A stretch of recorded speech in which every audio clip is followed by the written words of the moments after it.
Ever wanted to play cops and robbers but with superpowers? Hi, my name is Christian McKenzie, and this is Capers by NerdBurger Games. With the new Capers Kickstarter, which is Capers Cyberpunk, I think at the time of this recording we're in like 20 days left. I thought it would be really cool to make this tutorial on how to make a character in the original Capers. But before we begin the tutorial, I should explain what Capers is. What is Capers? Imagine, if you will, 1920s, Prohibition era, United States. What if, during that era of our state's history, people suddenly started to develop superpowers? And what if some of those people were less legal loving folk, criminals, gangsters that were selling legal alcohol? And what if you were those gangsters? That is Capers. That is who you are in Capers, mainly.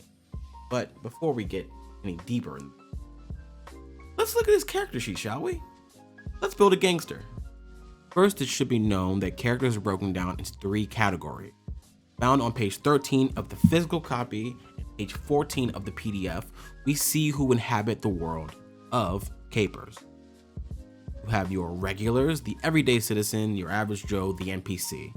You have your exceptionals, the cut above the rest, your humans that are peak performance and conditioning. They're tougher and more skilled than regulars, and in-game gain some special talents called perks, which we'll see later in a later video, or even maybe in this video. Let's see.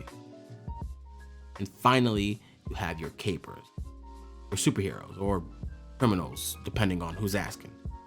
In Capers, you can only play as an exceptional or a caper. This video, we're going to be making a caper, hence why we're not going to be talking about perks. This is the character sheet, which you can find on TTRPG or in the link down in the description. It looks like a lot, as all characters sheets do in the beginning, but let's fix that with a good old zoom in and focus on each section bit by bit. First off, let's give our gangster a name. I'm thinking Tristan Meadows. That name sounds good. Familiar, but good. And of course, our character starts out at level 1. Every gangster's gotta start somewhere.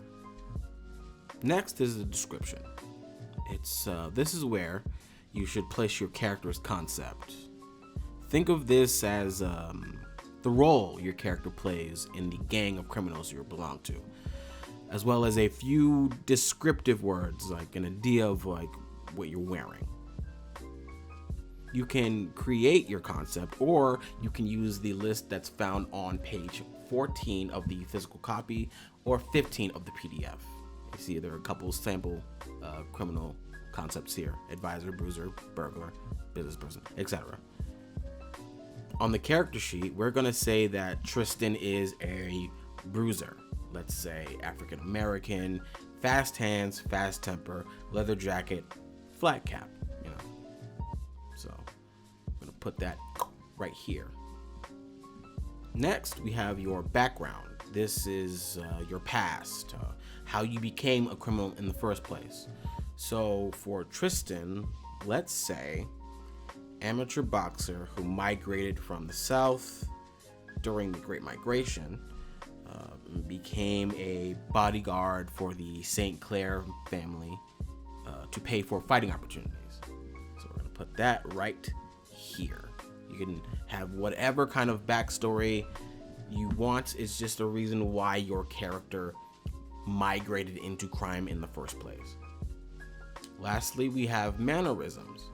How does your character act in the world? Are they like how do they? What's their attitude towards the world itself? For us, we're gonna say cocky, quick-witted, hates bullies. Tough man, soft heart, all that jazz. Moving on, we have anchors. Anchors are your core personality characteristics. These serve as role-playing guides. Think ideals, bonds, and flaws in D&D 5e. These anchors also determine how you'll gain Moxie, an in-game resource that we'll talk about later.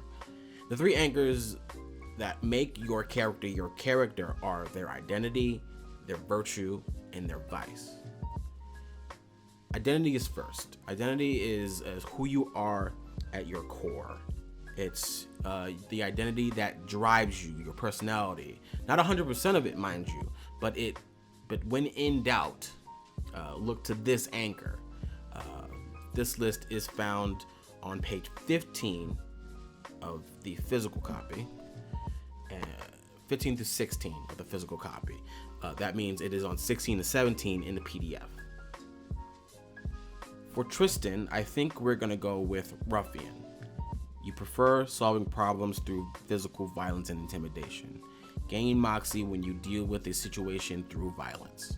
So we're gonna take that and we're gonna pop back over to the sheet. We're gonna put our identity right here. Right there, boom, look at that. Virtue is the next pillar. It is what makes you a person worth respecting. It is what gets people to look up at you when you're in the room. It's a quality that you never betray, no matter what. This is you. This is your hardest stance in life. For Tristan, let's go with commitment. You are loyal to an organization, small group, or family, and do whatever they ask of you. You can gain a point of Moxie by staying true to this virtue when it would be easier to ignore to accomplish something. You write your virtue right under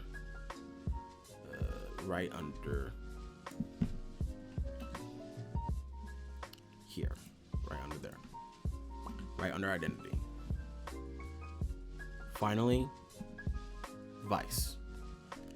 Vice is your character's greatest weakness. It's the kryptonite. It's something that regularly gums up the works of them paying attention or focusing or getting the job done correctly. These can be physical vices like drugs, companionship, to more internal vices like reckless behavior, arrogance, and greed. For Tristan, I think his vice is gonna be, let's give him a temper, which means we anger easily. We are going to put that right here in the vice column. Temper, you anger easily. Next, we have your traits, or the 6 skills you will constantly be referring to when pulling cards. This is a card pulling system. They are charisma, agility, perception, expertise, resilience, and strength. I think that spells something. Feels like it spells something. Charisma is how your character interacts with the world at large, be that telling truths or even better lies. It also determines half of your maximum hit points. Agility is how fast your character moves, both physically and mentally. It affects how well you can swipe someone's keys, wire a car, how you aim your gun, or your eye lasers. Yeah, I think if you have eye lasers, of course. This also determines your body score.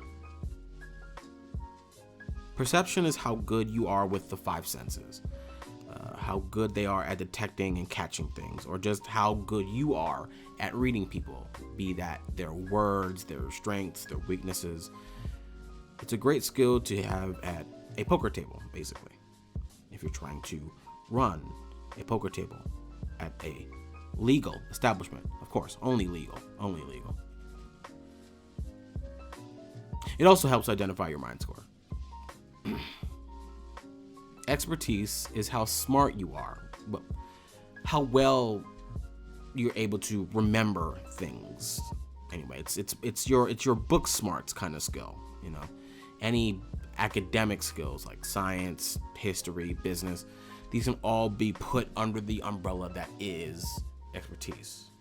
Plus, the higher this score is, the more skills you can choose from the skill list. Resilience is how tough your character is physically. How well your gangster can take a punch. Do they take it well, or do they fold like wet origami at the slightest inconvenience? To determine that, this is the score. This also helps calculate your maximum hit points. It's the other half of charisma that helps combine those two. Finally, strength is your physical power. It is how well you can fight goons and coppers, how high you can jump over a fence, how much they can bench, etc., etc.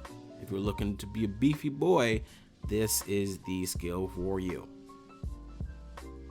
Now that we understand what each trait does, let's start putting stats to these traits. Let's plug in numbers.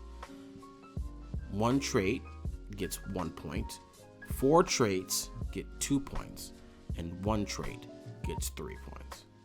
For our hothead boxer, I think expertise is going to be our lowest, because Tristan is a bruiser. His job is to handle business when words ain't working. No need for book learning when it comes to doing that. Charisma, agility, perception, and resilience are all going to get 2 points. Again, just makes sense that these are all the skills that are just on the cusp of being 3s, but we know where the 3 is really going to be going. Strength. It's going in strength. That's going to get our 3 points. It just makes sense. He's a heavyweight, got heavy hands. Plus, for the power I'm thinking of giving him, he's going to need those 3 points. With those numbers plugged in, we can plug in even more. Your trait defense scores determine how difficult it is for others to overcome your character's raw talents, meaning they have to pull a card of the number or higher to beat it. Traits with 1 point have a trait defense of 8, and this number goes up until we reach a trait score of 5, or queen level defense. So if we plug in the numbers, it should look like this. I should know only capers are capable of reaching face card level trait numbers and trait defenses with the right powers. Skills are up next, and you get a number of skills equal to your expertise plus 2.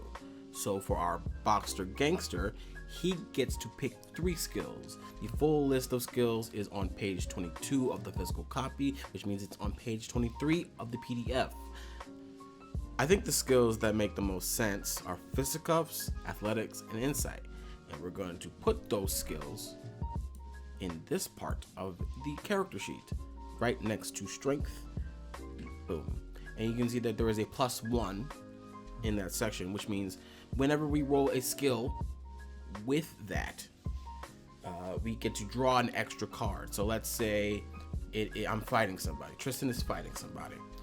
It'd be a strength plus fisticuffs. So that means I get to draw 4 cards instead of just the 3 I would get from my strength.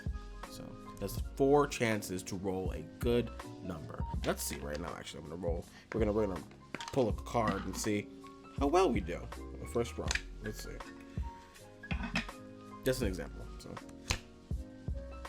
Queen of Spades. So we would have the choice to draw 3 more cards to see if any of those would beat. And they do not. So I would definitely want to stick with that first roll. That first roll was very, very good. Finally, we're getting into what makes a caper a caper. The superpowers. Capers get a choice of minor powers and major powers. They can either do one of 3 things. They can have a single minor power, be rank 2. They can have 2 minor powers at rank 1 or a major power at rank 1.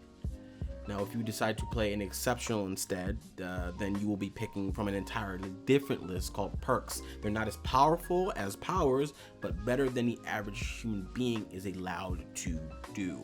And if you want a taste of what powers can do, then that goes to Trem Gear, which is right after perks and right after you consider taking perks and equipment.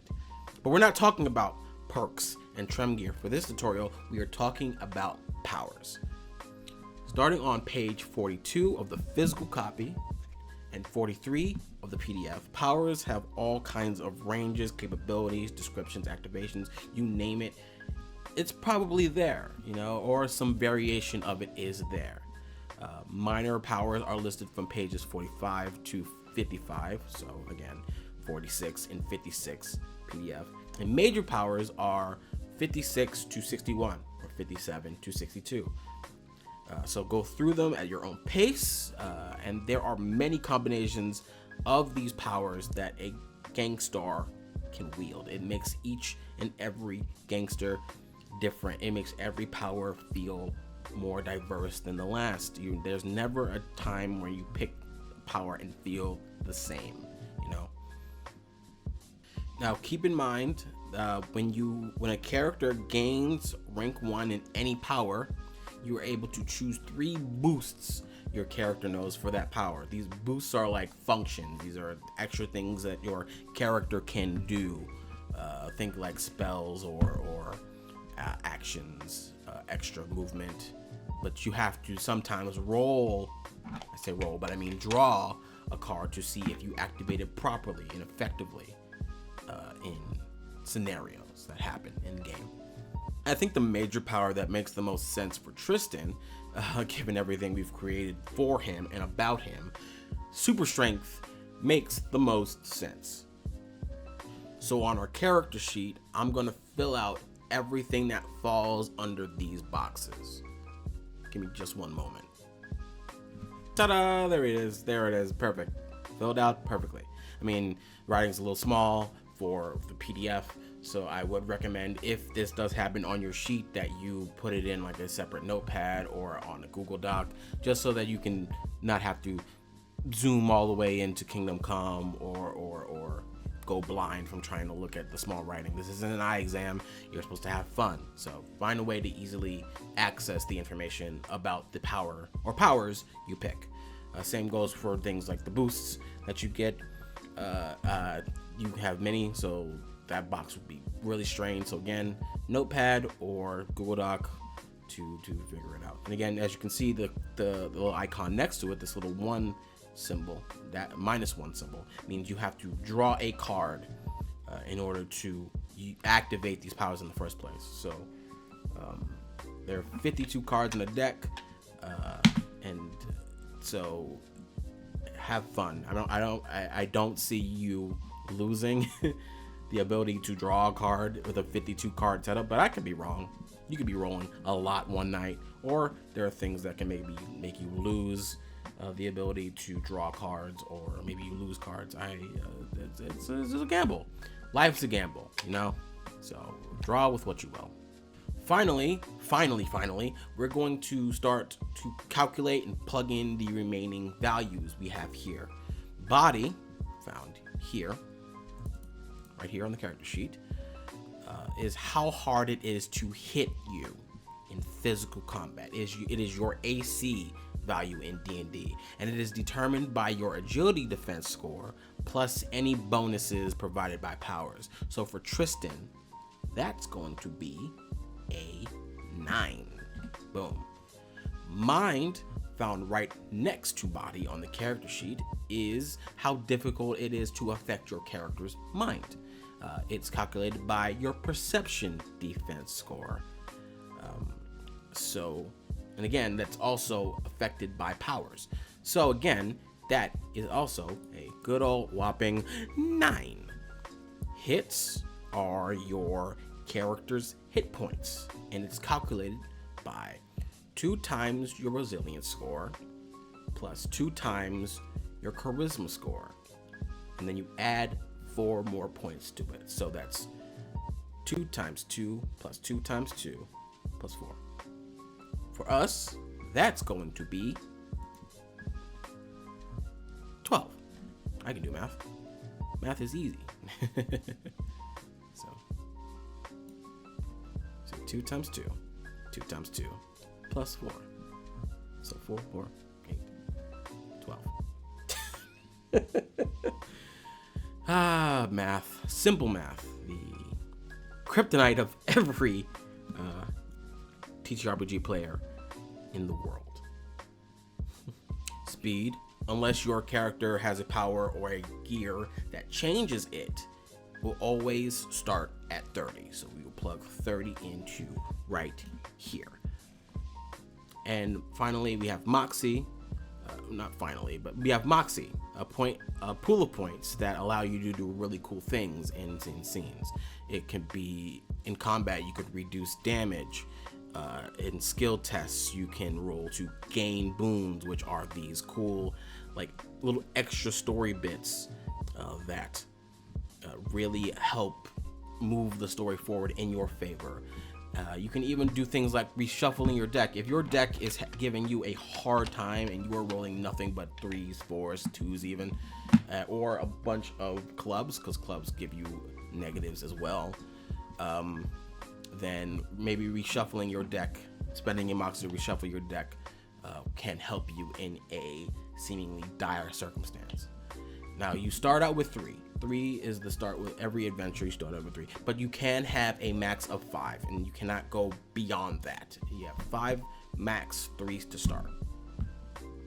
Now, last but not least, you have your gear. You start with $150, and a list of what you can buy starts on page 62. So if we go to 62 here,